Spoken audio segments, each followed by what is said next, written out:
Welcome to Love in Life, a guide to a positive mindset. My aim is to show you that the key to a happier and more positive mind is to love the life you have. We will look at tips and tools you can use to improve your mindset, and the best thing is, we'll all be on this journey together.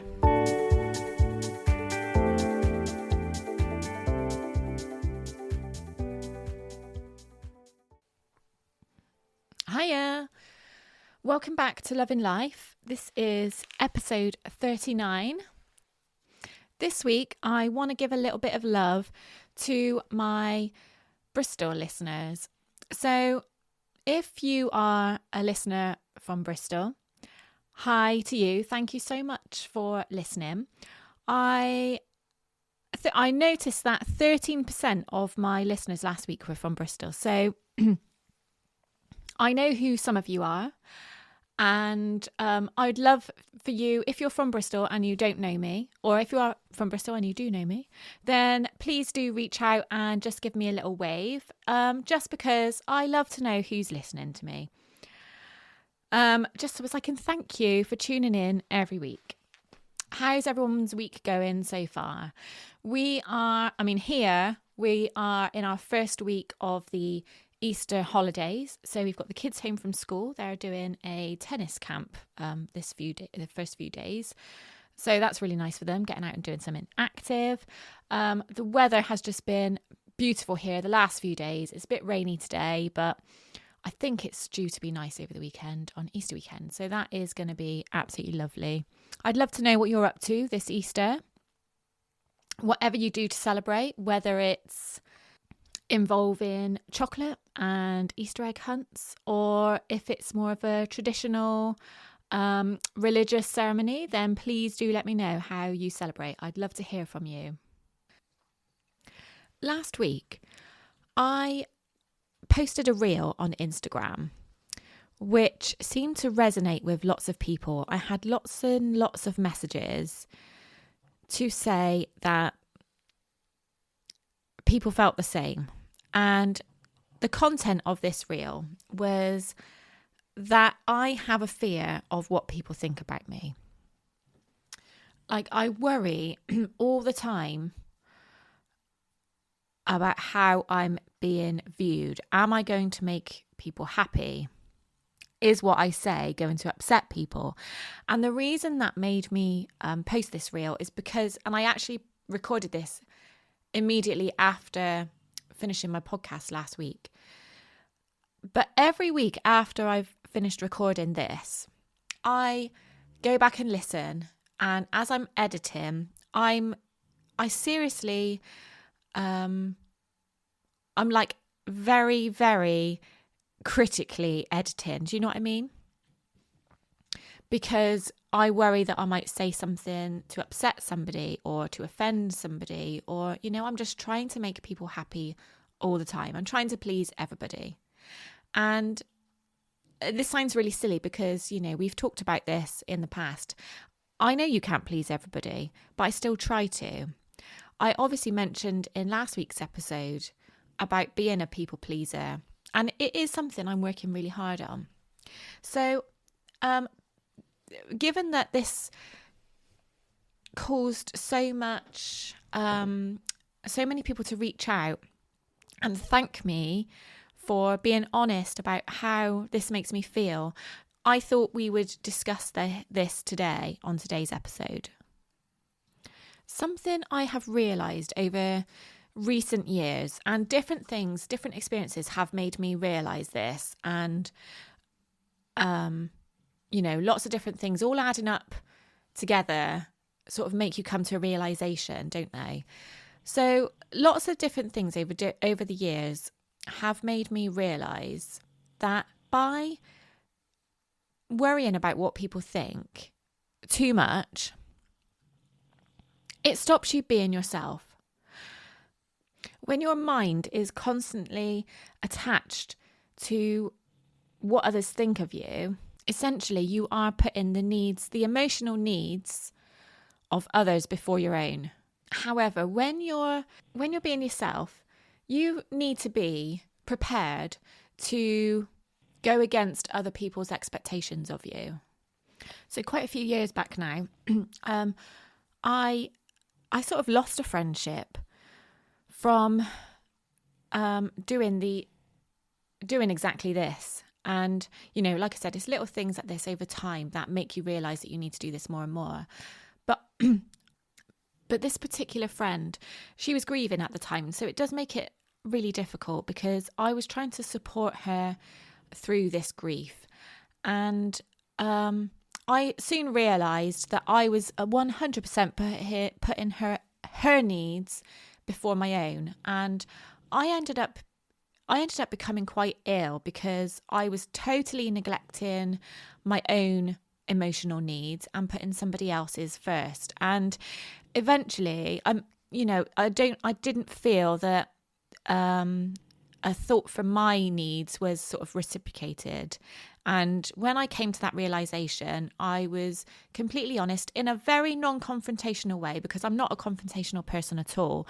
However, I did really feel the need to speak my truth.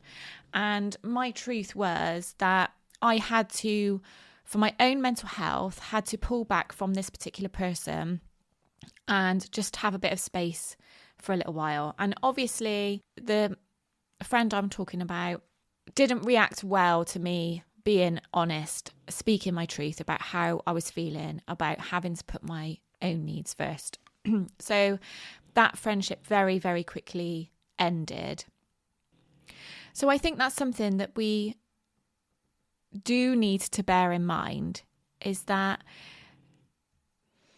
in order to put our own emotional needs first and completely be ourselves, be happy with ourselves, we need to be willing to disappoint other people. We need to be prepared that we might lose people in our lives.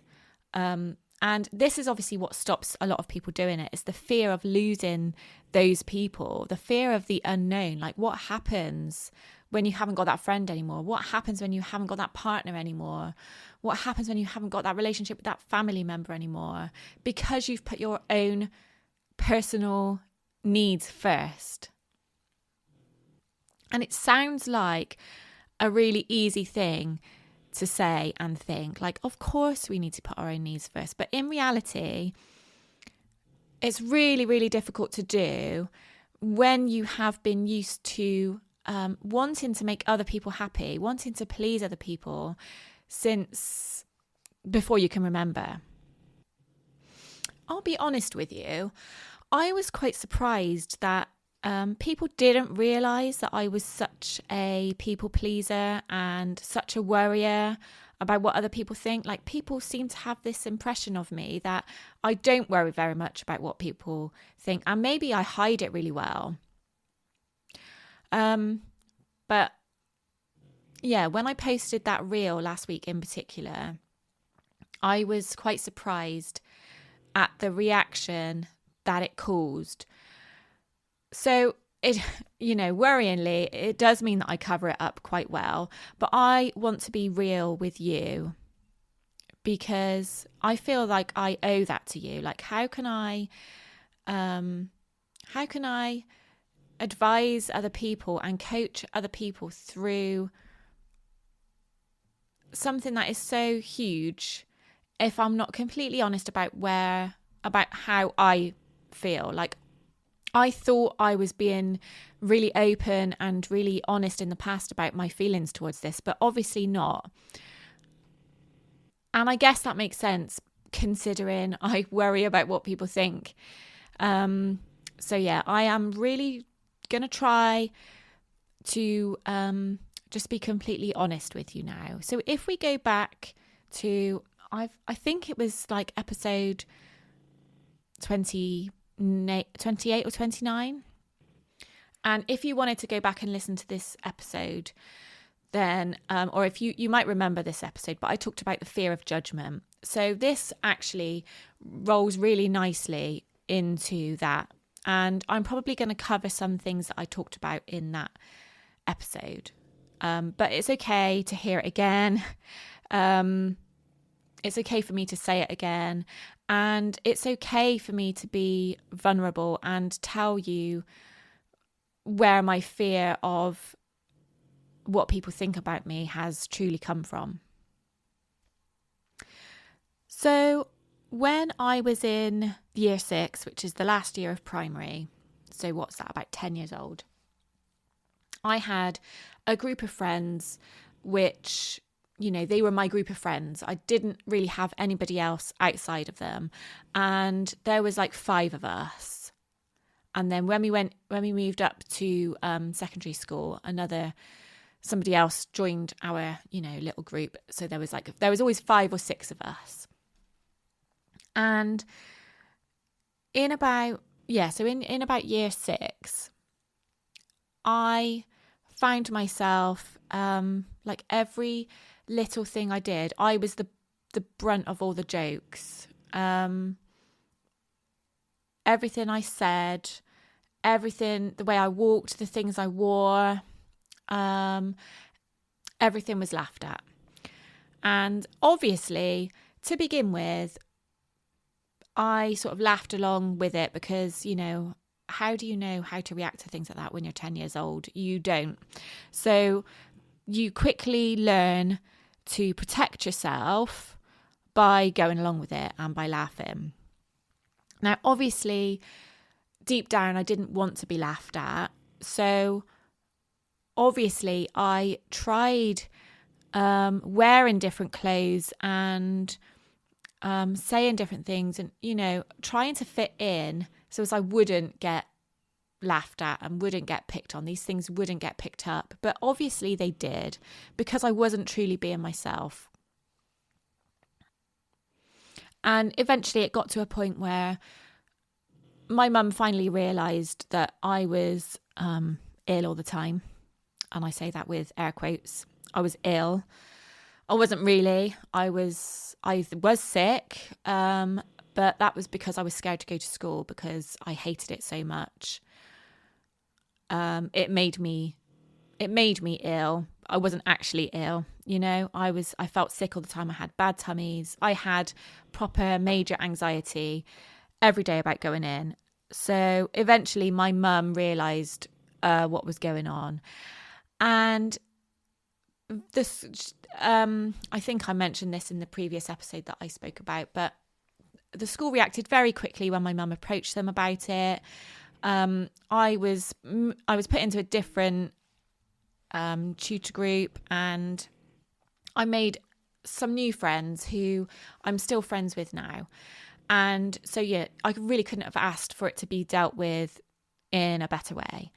However, just because it was dealt with, it still left its mark on me. And it's only in recent years that I've actually realised how much of an impact that's had on my life, on me. I spent, let's say 18 months trying to not be myself, trying to please other people, trying to make sure those people didn't laugh at me. So as a 10-year-old, a 10, 11-year-old, whilst 18 months doesn't seem that long now, that was a massive proportion of my life at that time. So those things are massively ingrained in me, and I know that now. And it's thanks to just talking things through with my coach and with Craig in recent years that I realise how much of an impact that's had on me. I have a fear of being judged and being criticised, and most of all, I think, being laughed at. And this feels like a good time to point out that I definitely don't hold anything against that group of friends. They were only 10 years old. They were protecting themselves in a way. I must admit, one of them, who was the ringleader, I don't think I'll ever forgive her. I could easily go the rest of my life without ever seeing that person again. But the rest of them, they were all equally trying to fit in.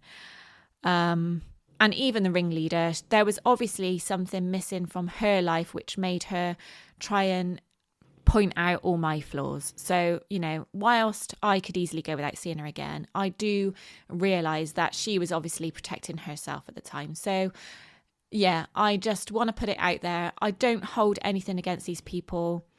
Like, what happens now going forward, it sits with me. How I move on from it sits with me. They probably didn't even realise what an impact it's had on my life. Fucking hell, I didn't realise what an impact it's had on my life. So I don't think they ever will, but it has. So that, alongside the usual experiences of a non-traumatic childhood where my parents were just trying to survive and I was the first child, so I had to be the grown-up one and the one who was setting an example. And again, I don't blame my parents for any of that. That is something that I've attached to expectations that my family had of me, my parents had of me. Like, you're the good girl, you're the one, you're the leader, you're the one who sets an example. But that linked with the experiences I had with that friendship group have over time put this unreasonable expectation on myself to be perfect, like to be not laughed at, to be the one who's setting a good example all the time, to be the best at everything. Not the best at everything, because that makes it sound like I'm competitive. I'm not particularly competitive, but everything I do I want to be really good at, and I worry about not being good at that because I worry about what people think about me. I hope this is all making sense. And I do feel that a lot of people feel like this as well. So I want you to figure out, if you feel like this, whether you've admitted it or not. Maybe it's, with me talking about it, maybe it's something that you realise in yourself as well, you recognise in yourself. But I want you to think about experiences that you had as a child or as a teenager that might have made you put what other people think about yourself before what you think about yourself. I want you to go back to that time, and I want you to see how that was protecting you at that particular stage in your life. So a time when you just wanted other people to like you, or where you just wanted to keep people happy. Like maybe you came from a family where there was a lot of disruption, so you just wanted to make everybody happy. You wanted to keep the peace. Or maybe a time when you just wanted a little bit of approval. And, like I've just said, it doesn't mean that you have to attach blame to other people. Like, this was just you trying to do the right thing for other people and for yourself at that time. You were just protecting yourself. But you need to realise how that was protecting you at that particular time of your life. And then I want you to ask yourself, is practicing that now, is that serving you at this particular time in your life? Is it holding you back?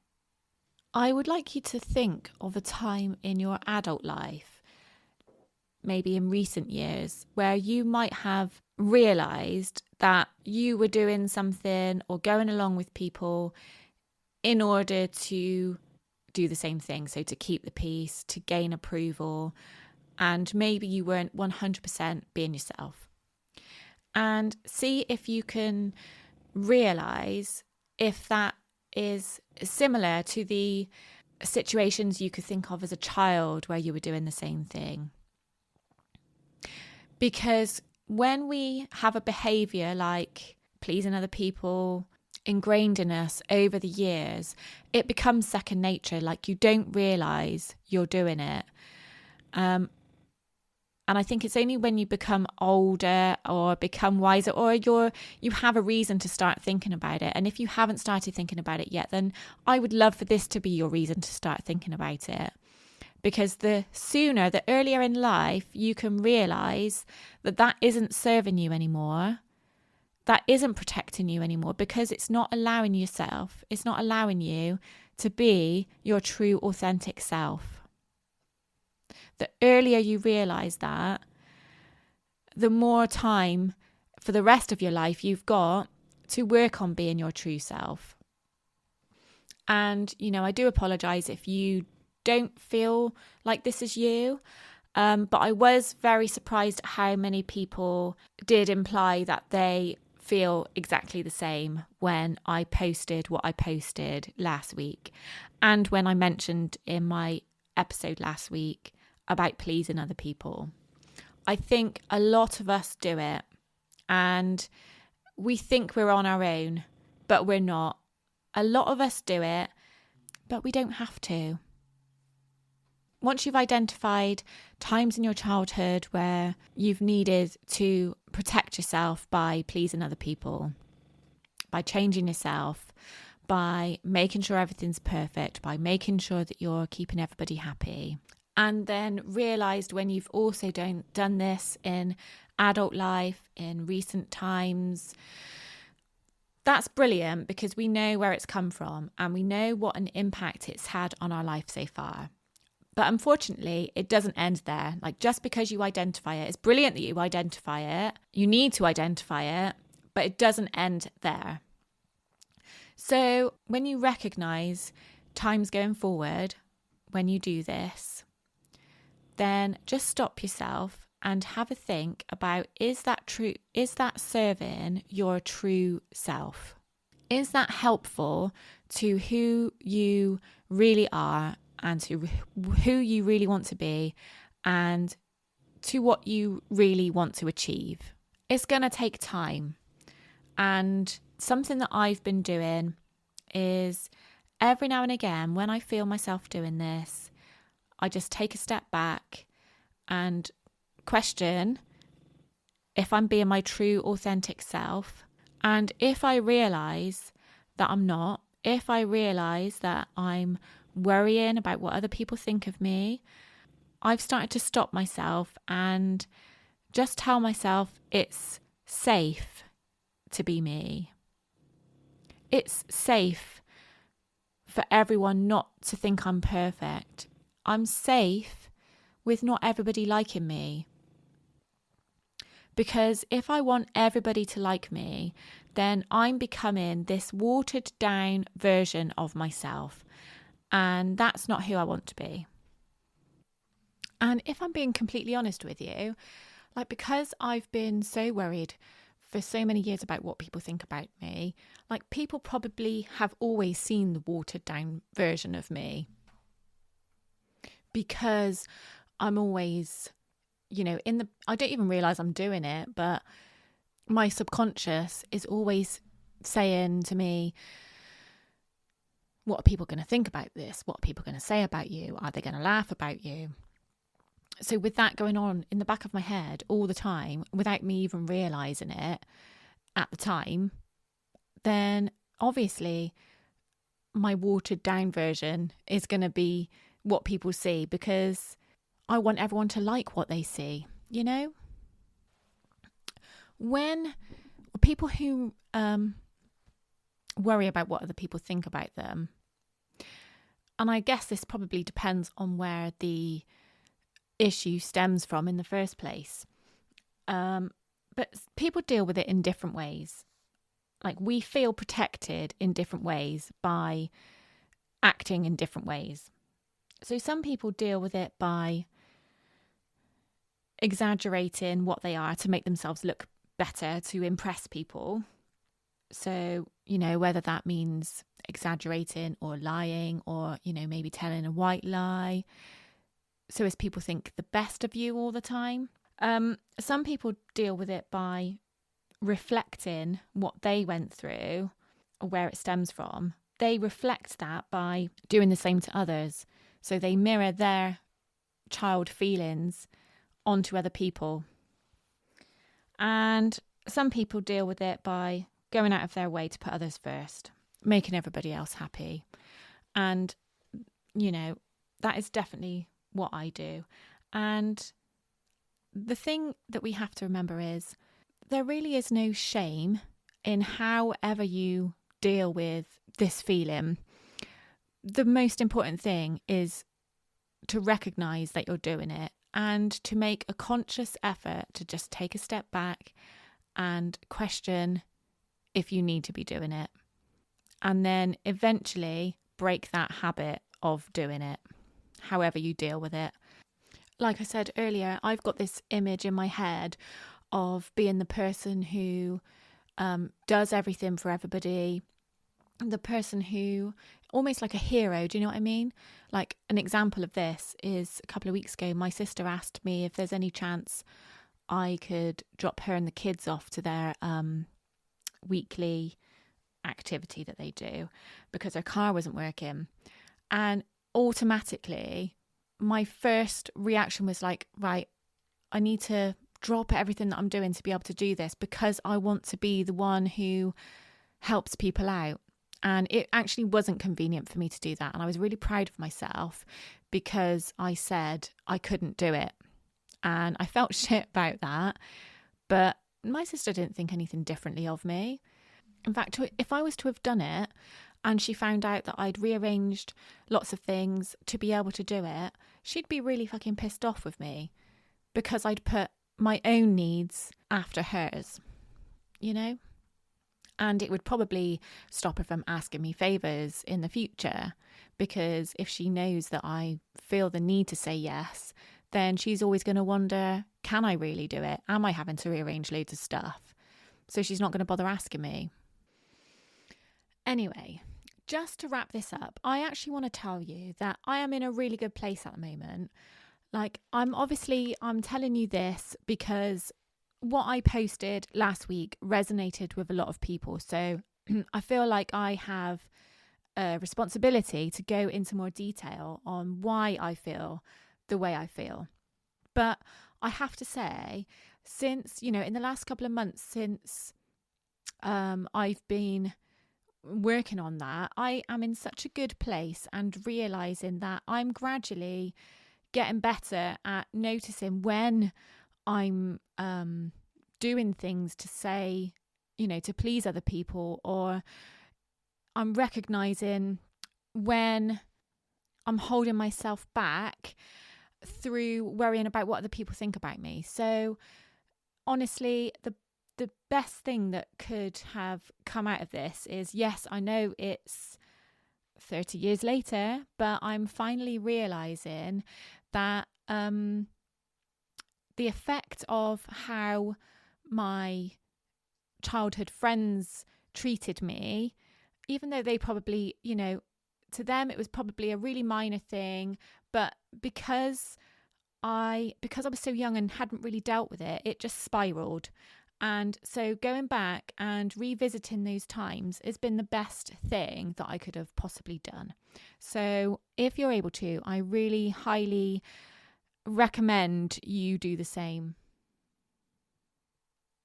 I'd love to know if anybody, maybe people didn't see my post last week on Instagram, haven't listened to the episode last week where I mentioned about people pleasing, but if this episode has resonated with you, then please do let me know, because like I said earlier, I think we'll be very surprised to know just how many people feel this way, and it's quite often come from something so far back that it just seems like a distant memory. But once you've narrowed down why you feel the way you feel, why you act the way you act, why you behave the way you behave, and why you protect yourself, then you can move forward. So when I say I am here for people who need to reach out, I truly mean it, because I've been there. I'm still there. It's something I'm working really hard at. But because I'm working really hard, it is improving. So I'm always here if anybody wants to reach out and just talk things through with me. I am totally here for you. If you've enjoyed this episode, please remember to subscribe, follow, leave me a review. Just let me know. Please do let me know if you've enjoyed this episode. And on that note, just to let you know, I am going to have a break next week. I'm going to enjoy the Easter weekend with my family, and then we're going away for a couple of days. And I'll tell you all about that when I return the following week. So have an amazing Easter. Please do reach out to me, and I'll speak to you in a couple of weeks' time.